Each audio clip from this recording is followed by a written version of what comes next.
अगर आप mutual funds में एसआईपी करते हैं तो हो सकता है कि आपके पोर्टफोलियो में एसबीआई की कोई म्यूचुअल फंड स्कीम हो या फिर एचडीएफसी के म्यूचुअल फंड या किसी दूसरी बड़ी म्यूचुअल फंड कंपनी के किसी फंड में आप निवेश कर रहे हो। लेकिन आज हम म्यूचुअल फंड में निवेश करने की बात नहीं करेंगे। आज बात होगी उन कंपनियों की जो इन म्यूचुअल फंड्स को मैनेज करती हैं, क्योंकि अब पहली बार भारत की सबसे बड़ी asset management company SBI funds management share बाजार में लिस्ट हो चुकी है। वहीं एचडीएफसी एएमसी पिछले करीब 8 साल से शेयर बाजार में लिस्टेड है। ऐसे में आपको एएमसी सेक्टर के स्टॉक में निवेश करना हो तो बड़ा सवाल यही है कि एसबीआई फंड्स मैनेजमेंट बेहतर है या फिर एचडीएफसी एएमसी का स्टॉक आपके लिए बेहतर है। नमस्कार, मेरा नाम है दिव्या चतुर्वेदी और आप देख रहे हैं दी बोनस पर आर पार।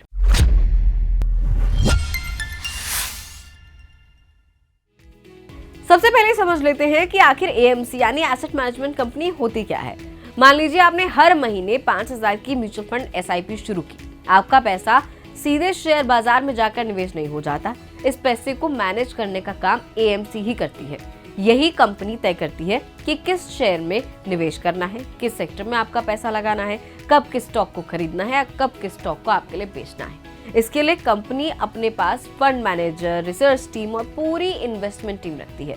इस काम के बदले एएमसी आपसे यानी कि निवेशकों से हर साल एक छोटी सी फीस लेती है, जिसे एक्सपेंस रेशो कहते हैं। यही फीस उसकी कमाई भी होती है। लेकिन कमाई के और भी जरिए एसेट मैनेजमेंट कंपनी के पास होते हैं। इसकी सबसे पहली और सबसे मेजर चीज है एयूएम यानी कुल एसेट अंडर मैनेजमेंट।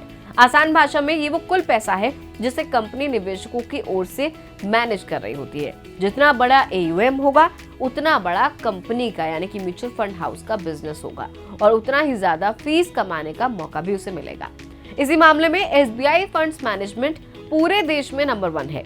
मार्च 2026 तक कंपनी करीब 29 लाख करोड़ रुपए का कुल एयूएम मैनेज कर रही थी। दूसरी तरफ एचडीएफसी एएमसी का कुल एयूएम करीब 9-9.5 लाख करोड़ रुपए का था। यानी साइज के हिसाब से तो साफ तौर पर एसबीआई काफी बड़ी कंपनी है। लेकिन यहाँ एक बात आपके लिए समझने वाली है, सिर्फ बड़ा एयूएम होने का मतलब ये नहीं है कि कंपनी ज्यादा कमाई भी करेगी। असली खेल यहीं से शुरू होता है, क्योंकि हर तरह के म्यूचुअल फंड पर मिलने वाली फीस एक जैसी नहीं होती है।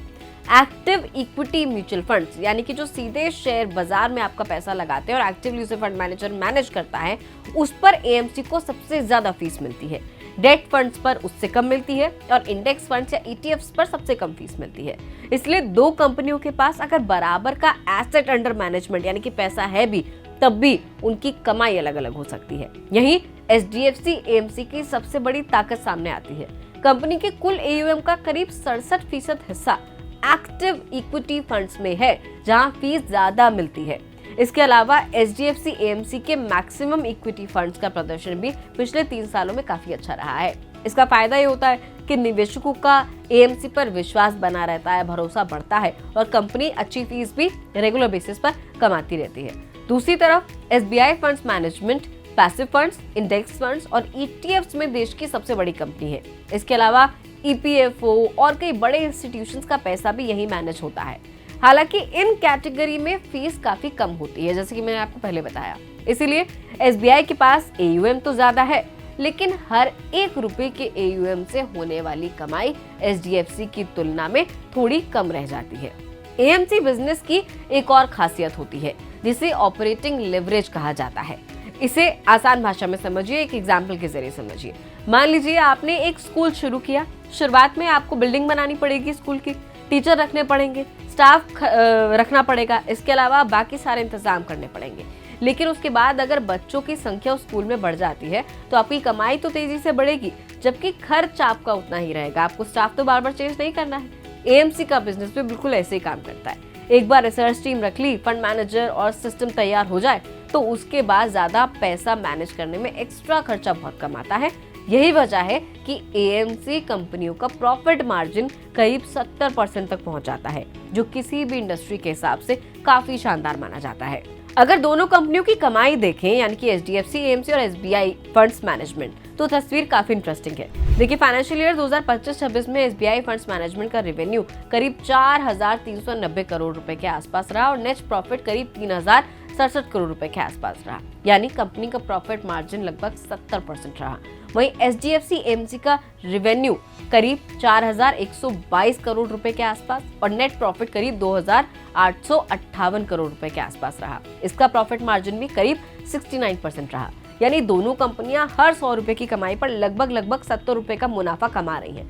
यही कारण है कि एएमसी बिजनेस को शेयर बाजार में एक शानदार बिजनेस मॉडल मानते हैं। अब बात करते हैं वैल्यूएशन की। इस समय दोनों कंपनियों का प्राइस टू अर्निंग्स यानी पीई रेशो लगभग 40 के आसपास है। इसका मतलब है कि दोनों ही शेयर सस्ते नहीं हैं। बाजार पहले से ही इनके भविष्य में अच्छी ग्रोथ की उम्मीद लगा चुका है। इसीलिए अगर कोई निवेशक इन शेयरों में निवेश करता है तो उसे ये भरोसा होना चाहिए कि आने वाले सालों में इन कंपनियों की कमाई लगातार बढ़ती रहेगी। अब सवाल आता है कि दोनों में बेहतर कौन है। अगर ट्रैक रिकॉर्ड की बात करें तो एचडीएफसी एएमसी फिलहाल ज्यादा मजबूत नजर आती है। कंपनी पिछले 8 साल से शेयर बाजार में ऑलरेडी लिस्टेड है, रेगुलर बेसिस से तिमाही नतीजे देती रहती है और डिविडेंड भी देती है, और इसके इक्विटी फंड्स का प्रदर्शन भी काफी अच्छा रहा है। यानी निवेशकों के पास कंपनी का एक लंबा ट्रैक रिकॉर्ड है, लंबा इतिहास मौजूद है, जिससे उसके बिजनेस को समझना आसान हो जाता है। वहीं एसबीआई फंड्स मैनेजमेंट की सबसे बड़ी ताकत उसका साइज है। ये देश की सबसे बड़ी एएमसी भी है और पैसिव इन्वेस्टिंग में इसकी मजबूत पकड़ है। अगर आने वाले सालों में भारत में इंडेक्स फंड्स और ईटीएफ्स की पॉपुलैरिटी तेजी से बढ़ती है, जैसा कि यूएस या फिर दूसरे डेवलप्ड देशों में हुआ है, तो इसका सबसे बड़ा फायदा एसबीआई फंड्स मैनेजमेंट को मिल सकता है। यानी कंपनी के पास भविष्य की ग्रोथ की अच्छी संभावनाएं मौजूद हैं। लेकिन जब से कंपनी का आईपीओ जो है लिस्ट हुआ है, यानी कि कंपनी स्टॉक मार्केट में लिस्ट हुई है, तब से स्टॉक दबाव में नजर आ रहा है। इन दोनों ही स्टॉक्स पर जो है मार्केट एक्सपर्ट वीएलए अंबाला ने क्या कहा, ये भी सुन लीजिए। HDFC AMC I am not liking, तो मैं एसबीआई म्यूचुअल फंड का इससे कंपैरिजन नहीं करना चाहते। अगर आपको इससे कंपैरिजन करना भी है तो आपको निपॉन से करो या फिर आईसीआईसीआई एएमसी से करो। तो आपने जो एप्पल टू एप्पल भी होता है ना एनालिसिस या फिर जो कंपैरिजन, ये सही एप्पल नहीं है, ये कहीं ना कहीं इट्स लाइक मैंगो, अलग है, ये इट्स डिफरेंट। सो मतलब I am not liking it at this point in time. इसके रीजन अलग है, तो वो कभी हम डिटेल में बात करेंगे, बट नॉट टुडे। तो फिलहाल के लिए अगर आप ये पूछ रहे हैं कि मुझे अगर आप ऑप्शन दे दे एसबीआई म्यूचुअल फंड या फिर निपॉन आईसीआईसीआई एएमसी, तो मैं आपको State Bank of India funds में से या तो इसके साथ जाओ या फिर NAM India which is Nippon India fund management जो कंपनी है, नैम इंडस्ट्री के नाम से, नैम इंडिया के नाम से लिस्टेड है वो, आप उसको देख सकते हैं, वो ज्यादा बेटर है। तो दोनों में से या तो एसबीआई फंड आज के प्राइस पर ठीक लग रहा है, या फिर अगर आप थोड़ा सा सस्ता होने के बाद नैम इंडिया में अगर आप चाहें तो 1000 के भाव के आसपास एंट्री कर सकते हैं। बट ध्यान से समझें इस बात को कि ये इंडस्ट्री आप ऐसी चूज करें जिसमें फिलहाल मूवमेंट नहीं होगा। ये मूवमेंट करने के बाद अभी और मूवमेंट हो चुका है, उसके बाद ये स्टॉक अभी थोड़े सुस्ता रहे हैं, बोलते हैं ना, अभी थोड़ा प्राइस में ठहराव है।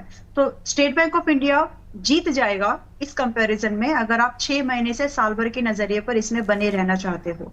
और अगर वापस से दोनों में आपके पास पैसा है, 2 काउंटर खरीदना चाहते हो इस पूरे यूनिवर्स में से, एएमसी यूनिवर्स में से, तो SBI, ICICI AMC and NAM India, ये तीनों जीतते हैं। अच्छा मैम, एक चीज जानना चाहेंगे, अगर मान लीजिए उन्होंने दो ही मतलब इन दो में से उन्हें चुनना हो, जो सवाल है हमारे पास, तो अभी आप एसबीआई, एचडीएफसी को आप, और क्या रीजन रहेगा एचडीएफसी एएमसी को अवॉइड करने का, ताकि उनको पता रहे? जी जी, अभी स्टेट बैंक ऑफ इंडिया, देखिए ग्रुप में जब प्रेशर होता है ना विपुल जी, तो वो दूसरे स्टॉक्स की कंपनीज पर भी जाता है।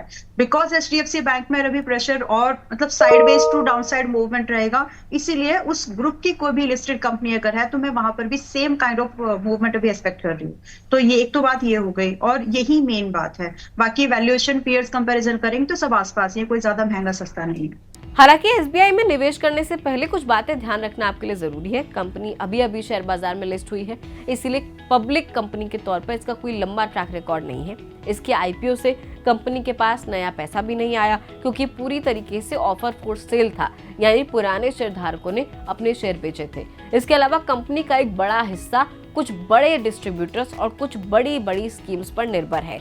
अगर इनमें से किसी वजह से निवेश कम होता है तो उसका असर बिजनेस मॉडल पर पड़ सकता है। लेकिन निवेश का फैसला सिर्फ इस आधार पर मत लीजिए कि किस कंपनी के पास सबसे बड़ा एयूएम है। हमेशा ये देखिए कि कंपनी उस एयूएम से कितनी कमाई कर रही है, उसके फंड्स का प्रदर्शन कैसा है, उसका ट्रैक रिकॉर्ड कितना मजबूत है और मौजूदा वैल्यूएशन भविष्य की ग्रोथ के हिसाब से ठीक है या फिर नहीं। जब आप इन सभी पहलुओं को साथ में देखेंगे तभी बेहतर निर्णय अपने निवेश के लिए आप ले पाएंगे।